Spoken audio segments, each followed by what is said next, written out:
everybody, Nancy Byrne, KCLV senior producer, and I'm coming to you from my home once again as we try to continue with our social distancing. I don't know how many of you had the chance to watch Governor Steve Sisolak's press conference yesterday at 5 o'clock, but in a nutshell, more directives for a few more restrictions for many of the entities across our city. The first one, something he said was a very difficult decision for him to make with Easter right around the corner, and people at all times of the year rely on their churches and synagogues and just that sense of community.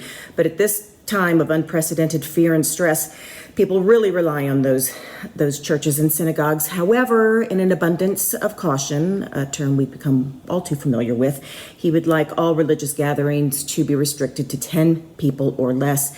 And if there is a gathering, to keep in mind the 6-foot distance between you and the person next to you. Also, some restrictions on sports pavilions. That meaning maybe you're not going to meet a group of friends for a pickup game of basketball. Swimming pools. The city has 2 indoor pools, Muni Pool and Pavilion Pool, closed. And he also talked about showrooms. And by showrooms, he's referring to maybe car showrooms or a place you might go to look for household appliances, closed temporarily.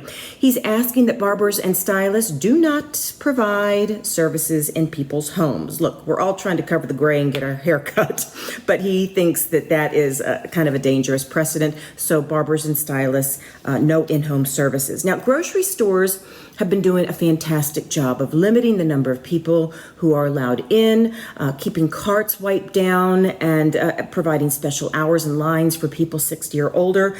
But a couple more restrictions. Some of our grocery stores have salad bars, or they have areas where you scoop up your own dried goods, such as nuts and seeds, dried fruits. He would like those shut down temporarily as well. That's just in a nutshell. There was much more to the press conference, but those are the things that might affect most of us the most. Some more news that's not great, especially for those of us who love to celebrate our city's birthday. The Helldorado parade has been canceled. It was scheduled for May 9th, but it has been canceled due to the pandemic. Good news, the Rodeo has not been canceled, but it has been postponed. It was supposed to take place May 6th through the 9th at the Core Arena at the Plaza in downtown Las Vegas. It is now going to be held October 8th through the 10th. So no parade, but the rodeo has been postponed until October. It'll be cooler out then anyway, right? Temperature-wise. Let's end on another good note. There are many establishments out there that don't necessarily specialize in food service, but they do serve alcohol.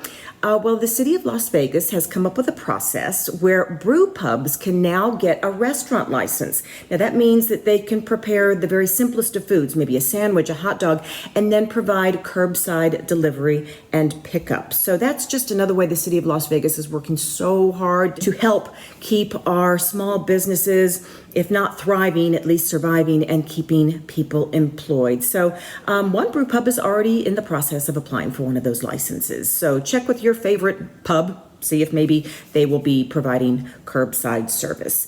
The epicenters of the virus, at least in our country, New York, for example, good news, they are noticing the curve beginning to flatten, but they say this is not a time to become complacent. The reason it's flattening is because of all the social distancing and all the steps that we as citizens are taking to protect ourselves, our families, our loved ones, our coworkers. So keep it up. Stay home as much as you possibly can. So I like to end on our mantra, stay healthy and stay home as much as you possibly can, and we will all get through this together. We'll see you soon.